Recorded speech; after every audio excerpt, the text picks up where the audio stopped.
Hello fellow tankers, Space Bandit here with another episode of World of Tanks, and today we are in the black. Yes, we are in Lowe black. We just got this puppy recently. I traded my Banana Buster, which I got in one of the ops, for this tank. Paid extra gold on top of that, but it was worth it. Banana Buster, I don't know. I don't play these mercenary tanks, so you know, it wasn't of use to me. I played a couple games in that thing, but didn't like it that much. Anyway, so I always wanted a Lowe, so I got myself a Lowe. Not only that, but I got a black one. And good thing about black ones, as you guys know, it gives you more XP per game, which in turn will help you train your crew better. So yeah, I got two tanks, Lowe black, and I also got myself an STA black. And actually, I'm gonna be showing you a game in STA black shortly on the channel, which is my first ace tanker in STA black. Fantastic game, by the way, which I platooned with Destroyer just recently. But that's for another day or for another video. Right now, let's concentrate on Lowe and the gameplay here. So we are on a mountain pass, and normally I would go to a brawling area where these other heavy tanks went, J3, J4, somewhere in there. But Lowe, I'm still getting to learn this vehicle. It's a little bit slowish, I would say. The gun accuracy is pretty nice. The penetration is also very nice, over 200 on standard rounds. Gun depression is pretty good too, I would say. The turret armor is fantastic. Absolutely fantastic turret armor. So the only bad thing about this tank is the speed. It's really, really slow. As you can see, traverse speed is very, very bad. Forward speed, only about 30 kilometers per hour. I don't know, maybe it gets to 35. So I didn't really get to the position that I wanted to, and I wanted to save my light tank from getting annihilated in the middle of the map. So basically I stuck around here, but there's a tank destroyer there now, and I can see that my tanks at D8 are getting flanked because, well, not flanked, they're in a crossfire. So that's a problem there. So I thought to myself, okay, if I can come down into this area here and poke over the bridge, use my gun depression, engage this hammer that's on the right side, get him out of the game, maybe you'll help him out a little bit. But what happens here is, well, first of all, I run into this Wheezy, for which I apologize. That was pretty poor play. And second, I'm trying to stop here, but the tank doesn't stop. I was like, what the hell is going on, right? And then I think my cruise control engaged there. So unfortunately, I had to drop into here, and now I need to pay attention to only one side. So I'm hoping that the tank that's behind me, that you know, the medium and the heavy that are in D8, that they're, you know, take him out of the game, and they did. So all I have to do now is just get rid of these tanks here. So just like that, we clean up this area. But yeah, we lost way too much health. Now that wasn't really what I planned to do at all, but it turned out the way it is, so there's nothing I can do about it, unfortunately. So as you can see, we're sitting only at what, 581 damage, 715 spotted. This is going to be fantastic high damage game, guys.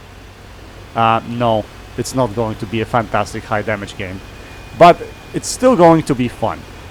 So as in any of my games, in many cases, that's what happens, is my team completely neglects the base. Who gives a shit about the base? Let's just push. Let's push through. Let's kill everybody and don't worry about the base. And in the meantime, we get capped out.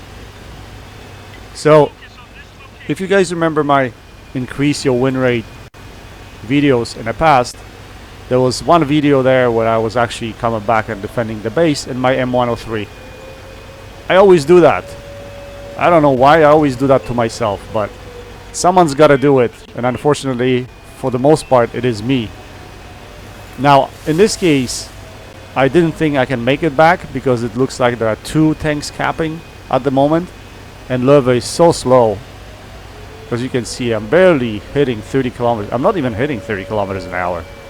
So I thought I'm not gonna get there in time, but fortunately one of the Reds gets off the cap, which gives me an opportunity to get there, decap, and potentially just, you know, hunker down and defend the base. Now, if I can play it smart and use only my turret armor, just poke out over the ridge, use my turret armor, then I should be able to do this, no? So we hit the dragon on the move. I didn't think that was gonna hit, but why not give it a try? So it looks like Lowe on the move. It's pretty good. So here I want to take down the low health tank, the dragon, because he was the biggest threat. He could go around me, put some shots in the ass, and that's probably what he should have done. And this tank destroyer would provide crossfire at the same time. So now this Sioux won't be able to do anything to me. I mean, all I'm doing is sticking my turret out, and he's gonna hit my turret, and I'm just gonna take him out of the game. Just like that. So we're winning this game. Everything is great. But you'll see what happens at the end. The ending will be interesting. So our tanks are capping the base. And the 2 tanks remaining on the opposing team. One is KV-4, and the second one is the T-69, the American autoloader. So KV-4 keeps cruising through. He takes out our Scorpion. I don't know what Scorpion was doing. Trying to go head to head with KV-4. It's never gonna work, especially if KV-4 has so much health left. So what I did is I switched to the skill rounds. Yes, we were winning this game, all of a sudden we're losing this game. So I need to make sure I penetrate those shots. And KV-4, poor KV-4, like he can't really do anything to me at this point in time, and I'm shooting premium at him. So, but you know, it is what it is. I have to secure the win here, so I want to make sure that I penetrate. And KV-4, you know, sometimes it has troll armor, it can bounce here and there. So I wanted to make sure that I don't lose any health and that I actually penetrate him and take him out of the game. And that's exactly what happened. So the last tank remaining is T-69. Now, I'm at 560 HP. T-69 can easily take me out of the game with a full clip. All he needs to do is go around me. So I know this.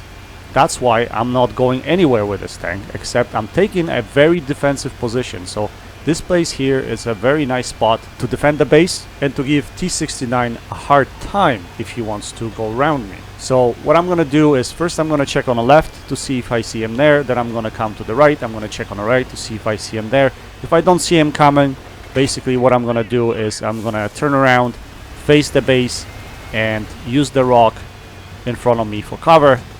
So as you can see, he's not coming from this side either. I can't see him. I should be able to spot him. Just poking my turret out like this. So yeah, I'm gonna pick that rock in front of me, and I'm just going to stay here and wait for him, right? I want to make sure I just face him with my strongest armor facing the front, and if he actually comes to the base, I'll be able to use my gun depression and hit him from the top. Now last thing I want to do, like I mentioned before, is for him to go around me, because once he does go around me, then I'm pretty much dead. So initially I had my AP rounds loaded, and that probably would be enough, you know, when facing T-69, but I really do not want to have a crazy bounce, something weird that happens.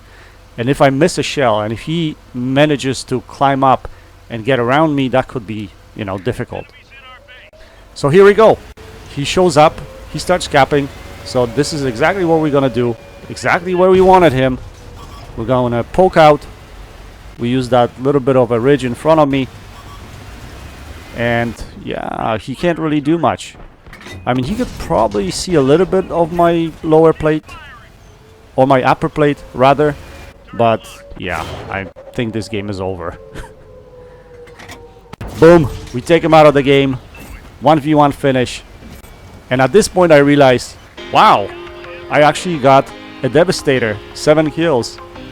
I didn't even realize that until the end of the game. So let's take a look at the end plates and see what we managed to accomplish here. So we made 104 credits, fantastic credits. We managed to put up 3.1k damage, or 3.2 almost, which is not greatest. I had 4k damage in this tank already, but I didn't record at the time, so I don't have a replay to show you guys. Anyway, Class 1 Mastery, Top Gun medal, Devastator medal, all kinds of other medals to go along with that. So yeah, pretty relatively good game. Finished on top of the team with 1751 base XP, 7 kills, 8 medals.